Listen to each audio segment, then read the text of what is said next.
holidays, you guys. Oh my God. My voice, I forgot.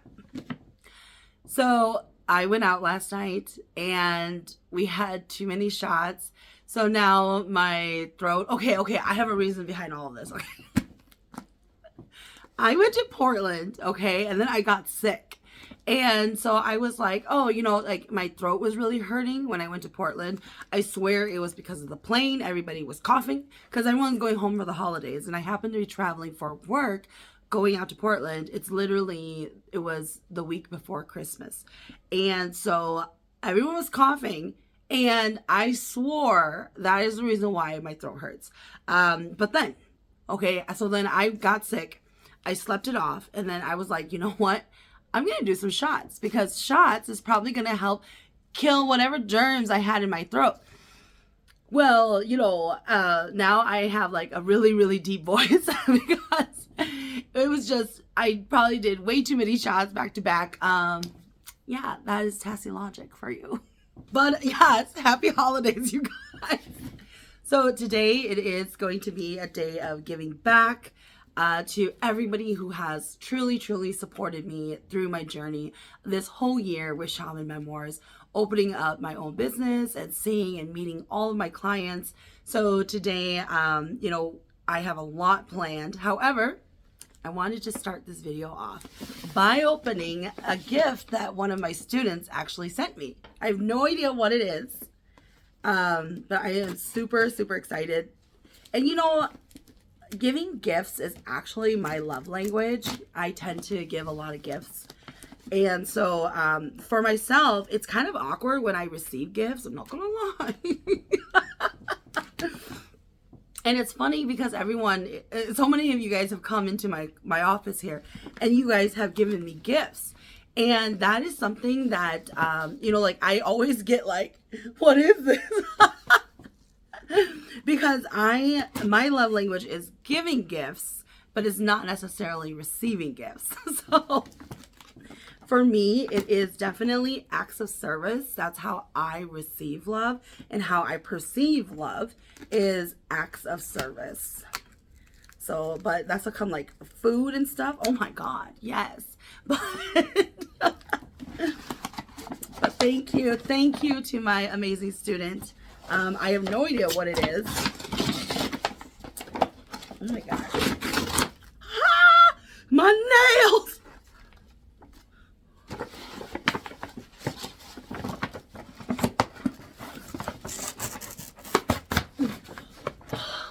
Okay, this is my testament of how I am not strong. This is thick though, okay? This is not no cup food or, you know, grocery store type of paper bag, okay? This is like thick packaging paper. Ooh, Target. There's a lot of tape. When I was in Portland, I didn't have enough time, but I really, really wanted to get Vutastic jerky. Oh my God, and it's extra hot. I love Vutastic jerky.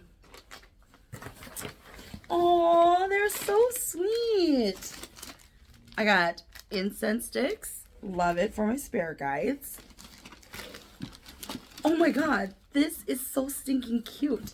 My boyfriend tries to take all of these items for our cat. And no, that's not happening. This is such a heavy beanie, but it's a unicorn. Oh my God. I got a few things of candy. What is this? I hope it's not matcha. I do not like matcha.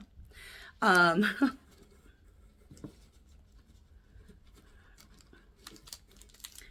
don't know what this is, but I think it's matcha flavored, and I don't like matcha.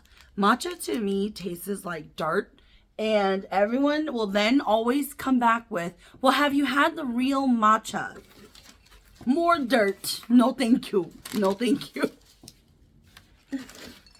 Ooh. What is this? I swear, people with long nails, I don't know how you live. It's so hard. I can't, my pop here, I had to use a knife to get my pop open.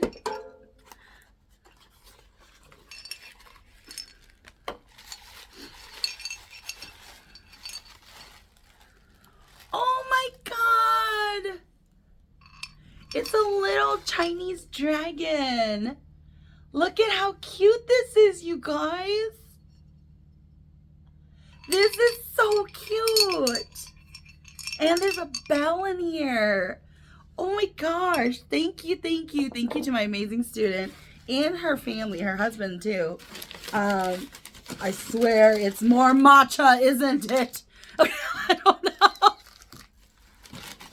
And then I actually love these. I actually do love these. Merry Christmas, Tassie. Aww. Thank you guys so much. I absolutely loved it. And I keep all handwritten things from all of my clients. And you know what? Many years ago, when I was just doing YouTube, you guys, I used to get mail to me because I had a P.O. box at the time because of my mukbang show. So then a lot of companies would mail to my P.O. box food for me to try, right? So I would get like handwritten notes and stuff like that mailed to me. I still have those, you guys. Oh my gosh, I gotta go put this in my other room. Oh my God. Oh, and I need to hide this too in case my little chubby nephew also tries to take this from me. This is mine. This is so cute. Welcome back, you guys. So this is my Shaman Memoirs channel, and I'm Tassie Yang. I am an actively practicing shaman, and you guys can find out more information at shamanmemoirs.com. However, I know it's been a while, you guys. I keep telling myself I am going to film every single month, and you know, in the new year, right, I am looking to go into more of a podcast style, and I've been telling my videographer I plan to film every Sunday that I am not traveling. Because I am going to be traveling a lot in the first quarter here in 2025, just raising a lot of students, you know, and so there are a few that are here in Minnesota, and then there's a lot that are not here. So I am going to be doing a lot of traveling next year and just really focusing a lot of my time and efforts into my students. And, you know, I will try to film more. And I actually had this really great other podcast reach out to me. It's also among spiritual shaman type of podcasts. They did reach out to me, and in true Tassie fashion, you know, I just get so busy. Like right now, ever since my shrine closed, I have still been just running. Any free moment I get, I try to spend it with my friends and family, just reconnecting with them, because during the rest of the year, I hardly see them, you know, so, and then, so for me, I try to invest as much as I can, you know, like just building all my connections in person. So, you know, I've just been really bad about doing social media, and, you know, I love it when other people are going into the social media space, but the number one thing I'm always trying to warn people is that you will have no life, okay? Just say goodbye to people that you know in real life. Because when I started YouTube, back when I was like 30, 31 years old, it was just like I didn't have a life outside of YouTube. You know, like I went to work and then I filmed. That was just work, film. Any free moment I got, I felt terrible for my boyfriend because I would just sit there. And and he would like literally beg me, you guys, to go to the stores with him, to go, you know, like it's probably real normal relationship things, but I was just so exhausted. Like I would like beg him to just please let me stay home, please. And then he would coax me out with food. Like he would say, okay, well, we're going to pass by this restaurant and I know you're really craving this. So if you come with me, you can stay in the car and I'll go get the food for you. And he would promise me it's only one store that we're going to. Nope, it was a trap every single time, but like a fool, I fell for it every single time I would go with him. And I would just sit in the car. Okay, like that's how exhausted I was, but he really wanted to spend time with me. Man, I'm just a terrible girlfriend. Sometimes I think about it. I was literally, okay, like, I'm debating if I should tell you guys this story. Okay, like, girls, when guys wonder what do girls do together, like, it's just a hot mess. Okay, like, we, you know, like how in public, you know, and being out and about, we're always like super put together and really cute, right? But trust me, as soon as we get home, everything's coming off. You're just laying around like a starfish. Like, I was literally just telling my sisters the other day, like, thank goodness my boyfriend is in love with me and he's completely blind to me. Oh man.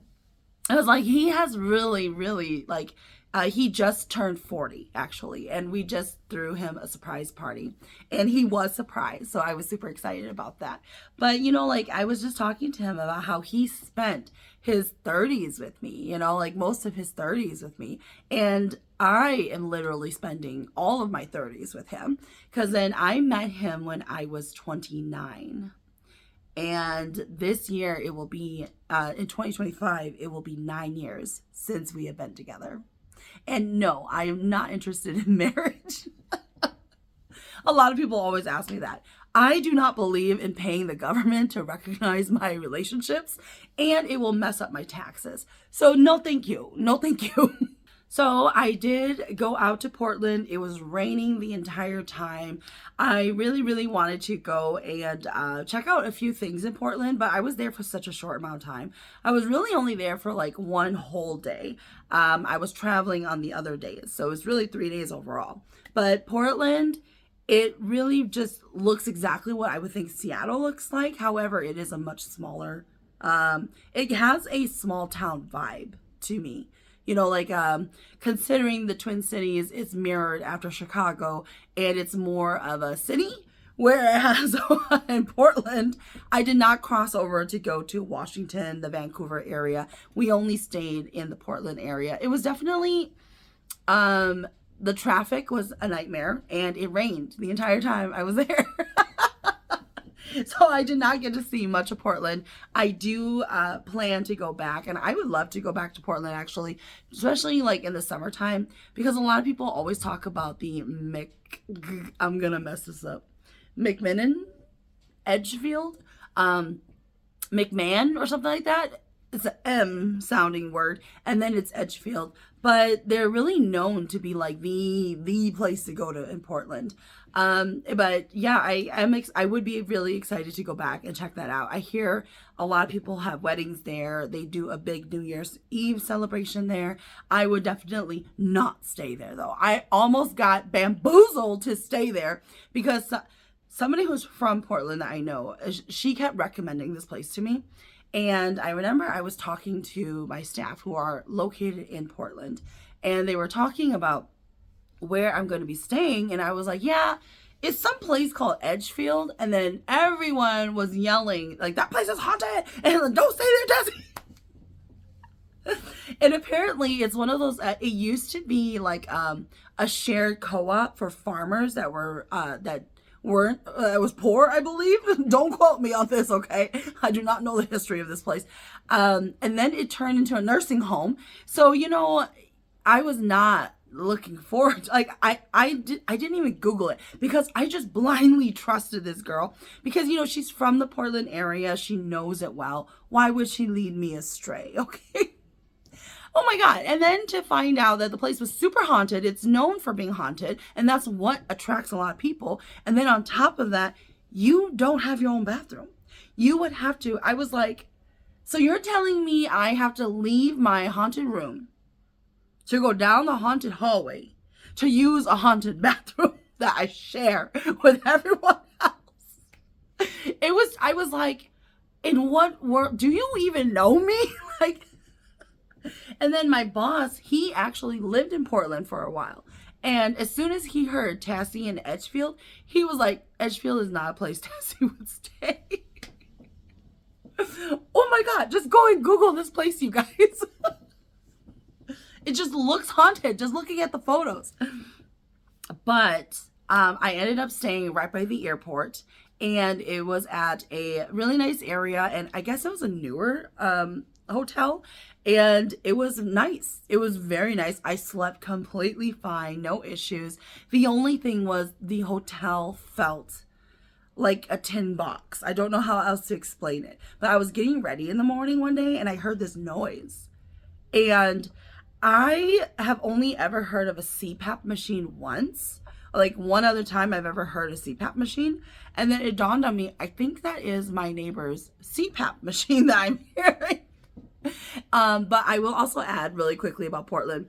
Portland has really great water, you guys. I'm not talking about drinking water, but I can't tell if it's the water or the dry bar soap that they had at the hotel, but it was amazing. Because literally after I shower, I'm really dry. But after my showers in Portland, I just felt so silky smooth, you guys. I don't know what it was. And then a lot of people were telling me that there's less minerals or hard something in the water compared to other places.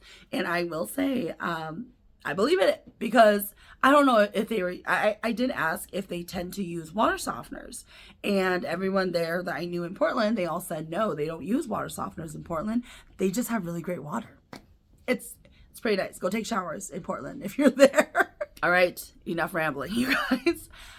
In this video here, I really wanted to talk about going into the new year. You know, I feel like a lot of us, we hear about the new year, we kind of understand the gist of like Nopicho, where you do your eat 30 meals.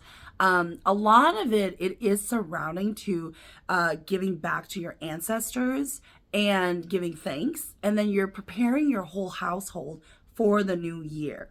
So every clan, okay, literally every clan does traditions a little differently. And I've actually had people ask me to do the hoopli for them for the new year. Unfortunately, though, I strongly advise you to have somebody in your own clan hoopli for you for the new year. The reason is because when you are doing the hoopli for the new year, it is very different from a other type of hoopli. Because when you're doing it for the new year, you tend to also combine it with the saka, which is, you know, the ancestral shrine for our ancestors. And you have to hoo their pli to come into the house as well. So every clan will have different words that they say to hoo them to come, call them to come, basically. Rather than having a shaman from the outside doing it, that's not part of the clan, only because there are certain spirits that we traditionally would not call for you, right? Because that is your dakwa, that is your actual ancestors. Now you know, in case you didn't. Now, a lot of people did not know you're supposed to sweep your house every year as well. So I actually did go and sweep houses for a couple of people because they had moved, right? That is the standard that everybody knows of. Whenever I'm moving to a new place, you want to change, you know, you want to sweep the place out. And I do advise a shaman doing it for you. And the reason for it, maybe it's just me and I'm being biased, but shamans, when we are changing, that's right. I don't think I can use that term in that way. But anyways, when we are sweeping a house, shamans who can connect with spirits and be able to get messages and everything, as we're going, we will see and feel and all sorts of things. Like I can see when I walk into a room, a spirit, I can see and feel them behind me as I am walking through the house because they're looking at my offering to them. Okay. And there are certain steps that you typically do when you are checheing. So every clan is different, but I know some clans, they will literally have, you usually always start with the chonda, you know, the twirly monies. So you usually start with the chonda, and then some people will break off a branch from outside. And then you also tie a red cloth string to the packet in your hands, okay? And then as you're going, there is another individual behind you, and they are pretending to sweep with you, literally with a broom, okay? So there are some clans that do that method. Others, they just take the chonda and some food, okay? They offer food as well to any spirits that are there. Whatever method you and your clan prefer, go with it, okay? Because that is just the intent behind it all. And usually what you do is you start from the main door and you do have to go through all the rooms. And then, of course, sometimes there are some scary things and I'm like, look what I got for you, but don't look directly at me. Oh my God, we did do a video of us Che. You guys will also see the bloopers. Okay, there's like some scary, like some pretty scary closets that I had to crawl into. But the reason, again, why I recommend shamans is because as a shaman is doing it and going throughout the house, calling all of the spirits to come together and to leave with the shaman, okay? You will get messages about the household. You will understand the building, the spirits that are there in the land. You will also understand if there are spirits that follow the family here too. And you could also get different types of readings as far as specifically about individuals in the household too. So that is what happened. It was very interesting, but I did go in Che for one person who had actually moved out of state and they came back. And I remember I walked into their bedroom and I was like, what are you doing here? Because there is this entity that follows this individual and has been following them. And it almost feels like a family curse-esque. Sounds kind of terrible, but it's not a family curse. Because, you know, like some people, they call that like, you know, like, I'm like, I don't know the Hmong word for it. I don't know what I'm saying. But it's kind of like, it's kind of like a family curse, but it's only aimed to this individual. So it's essentially just this one person has this dark energy that is around them and it's been following them. And it was in the bedroom and it was so thick, okay? And then my cameraman was in the corner that I needed to get to. So I'm like, why did you go in that corner? So like they're holding the camera and the paper's just hitting them in the face. But anyways, you know, there are stronger things like that though that will not follow me, okay? Other things, they will follow me. You know, like easier spirits like lurking around the basement and closets. But if it's a pretty strong entity, okay, it will just stand at the stairway and watch me. So, you know, so again, there are certain things that Che is only good for. But that is always good to do the whole Che and everything. And then you want to usually burn and provide the offering outside of the property.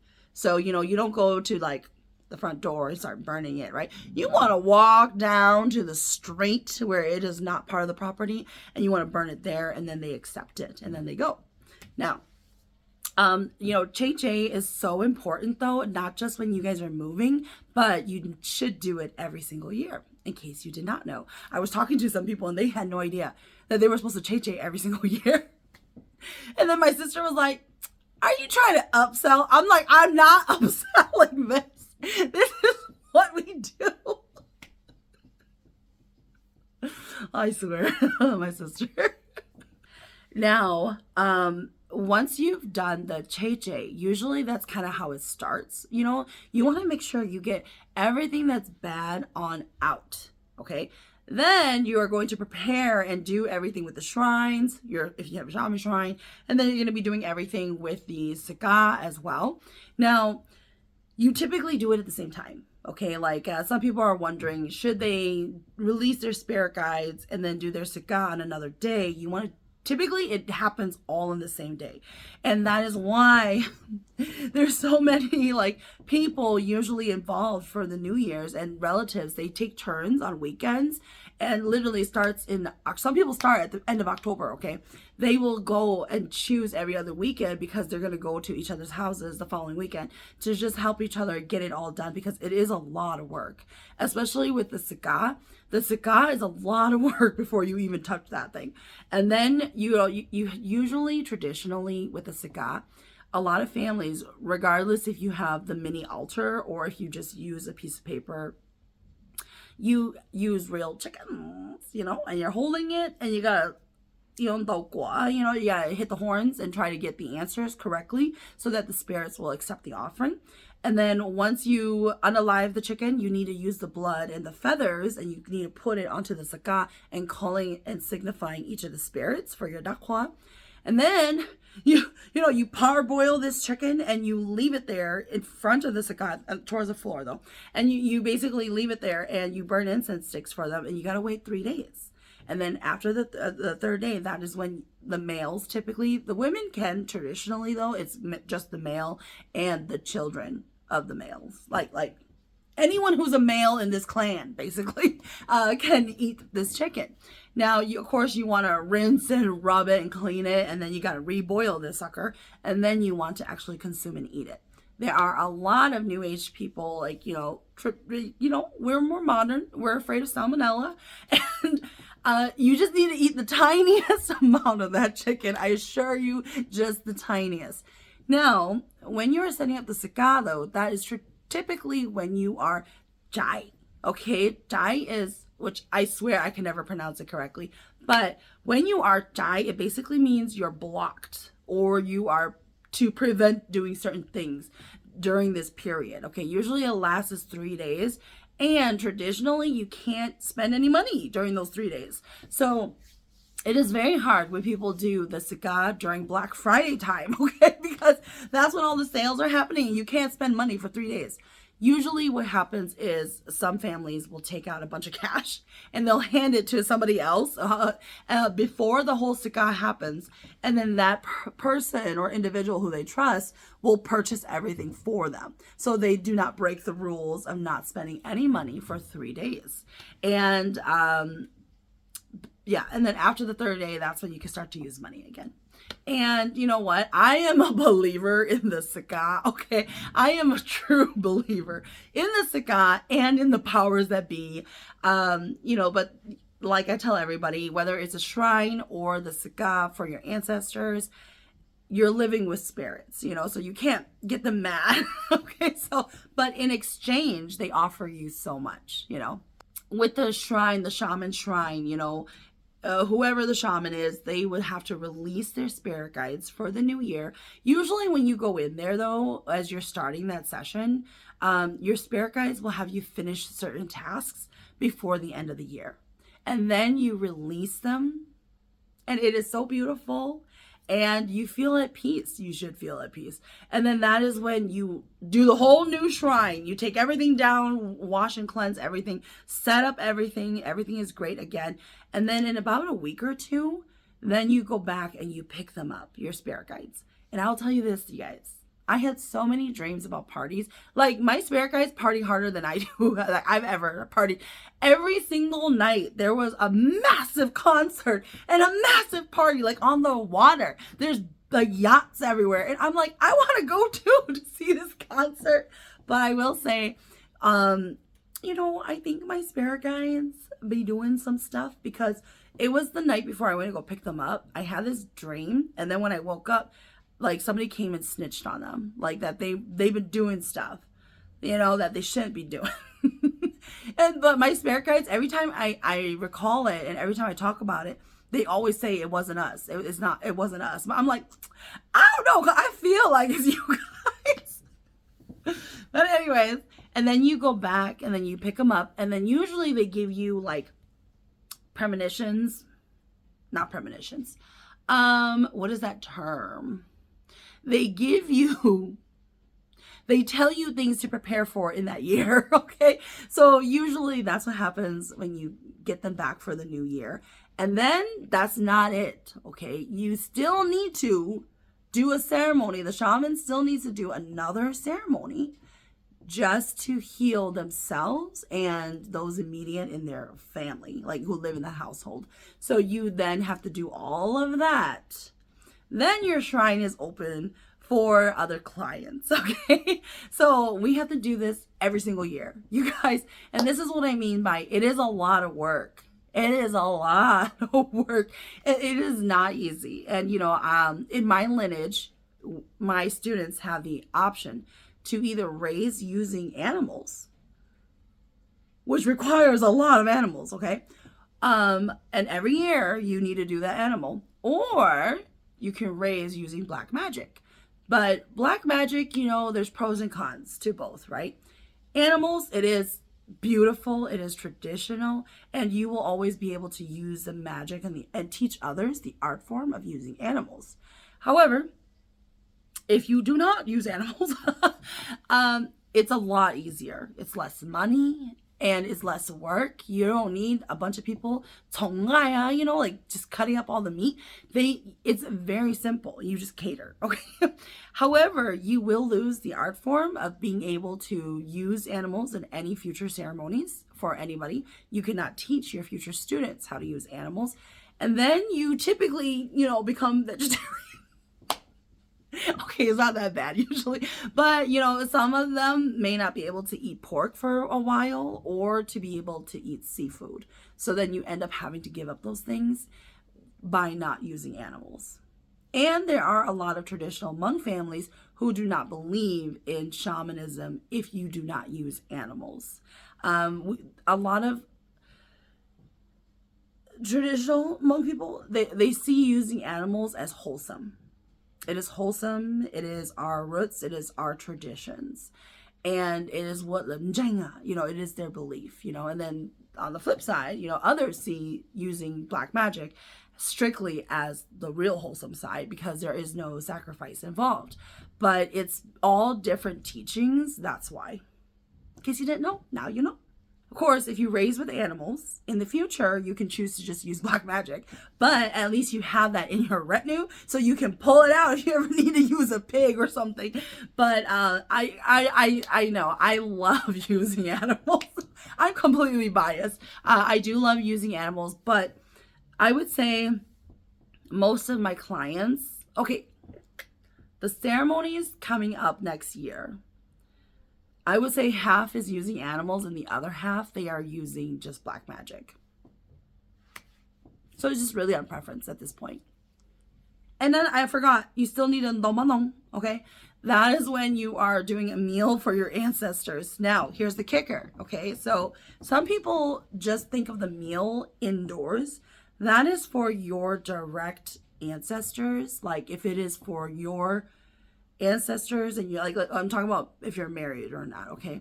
Because sometimes, let's say you are a man but you're married, and for whatever reason, okay, we're not gonna get into politics here, for whatever reason your wife's family also needs a meal done, you can do it even though that is not your clan, but you do it outside of your house. You have the meal and you prepare everything just like you would on the inside for your own, your own dakwa, your ancestors. You do that meal in the house. When it is for, like, let's say it's your mom who your dad has passed and you're doing a meal for your mom's ancestors, what you do is you do it outside, so you just don't do it in your house. Okay. Basically, pretty much what it is that's involved when it comes to the new year. A lot of it is, again, giving back and giving thanks for your ancestors who have protected you all along, and then for them to continue to protect you in the future. So you are now taking care of them the same way they are taking care of you. That is it, you guys. Thank you so much for tuning in. Happy New Year and happy holidays to everybody. This is definitely the time of the year where I just give back a lot of times. Just because, it's definitely, again, my love language, it is giving gifts. So, it's a lot of it is for everyone's support and their help for me. So I am super, super excited for the new year. I'm trying to figure out what I'm going to do so that I'm not super exhausted. And did you guys know I'm also trying to learn Korean? This is my rice cooker going off. Excuse the little lamb here. But it's a Roshi. That's why. But anyways, I'm also trying to learn Korean. So I'm doing like Duolingo. And, it's just one of those things where I like to just overexert myself to exhaustion. I don't know how to operate any other way. All right, you guys. Until next time.